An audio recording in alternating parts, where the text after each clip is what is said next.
मोठी बातमी. गडचिरोलीच्या आरोग्य व्यवस्थेला उभारी. नर्सेस भरतीत आता स्थानिकांनाच मिळणार प्राधान्य. आरोग्यमंत्री प्रकाश आंबेडकर यांचा ऐतिहासिक निर्णय. रिक्त पदे आणि पदोन्नतीचा प्रश्न मार्गी लागणार. गडचिरोली. लोकशाही तंत्र वृत्तसेवा. गडचिरोली जिल्ह्याच्या दुर्गम आणि अतिदुर्गम भागातील आरोग्य सेवा अधिक सक्षम करण्याच्या दृष्टीने राज्य सरकारने एक अत्यंत महत्त्वाचे पाऊल उचलले आहे. आगामी नर्सेस भरती प्रक्रियेत गडचिरोलीतील स्थानिक उमेदवारांना प्राधान्य देण्याचे सकारात्मक धोरण शासन राबवणार आहे, अशी ग्वाही राज्याचे सार्वजनिक आरोग्य व कुटुंब कल्याण मंत्री श्री प्रकाश आंबेडकर यांनी दिली. 14 फेब्रुवारी 2026 रोजी गडचिरोली जिल्हा दौऱ्यादरम्यान त्यांनी जिल्हा सामान्य रुग्णालय आणि महिला व बाल रुग्णालयाला भेट देऊन आरोग्य सुविधांचा सविस्तर आढावा घेतला. त्यावेळी त्यांनी हे सूतोवाच केले.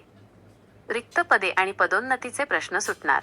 जिल्ह्यात बाहेरून येणाऱ्या परिचारिकांच्या सततच्या बदल्यांमुळे आरोग्य यंत्रणेवर ताण येतो आणि पदे पुन्हा रिक्त होतात.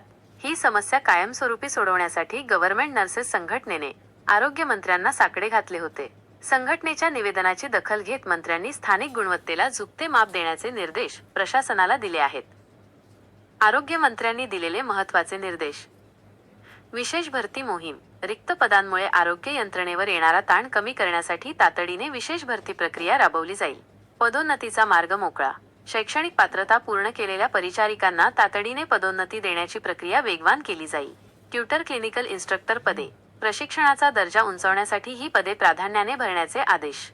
जुन्या नर्सेसचे समायोजन. 2016 ते 2019 मधील बंधपत्रित परिचारिका आणि 10 वर्षे सेवा पूर्ण केलेल्या नर्सेसना सेवेत कायम करण्याबाबत सरकार सकारात्मक आहे.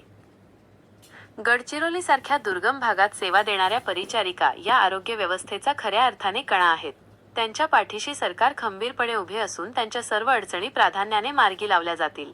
श्री प्रकाश आंबेडकर, आरोग्यमंत्री, महाराष्ट्र राज्य.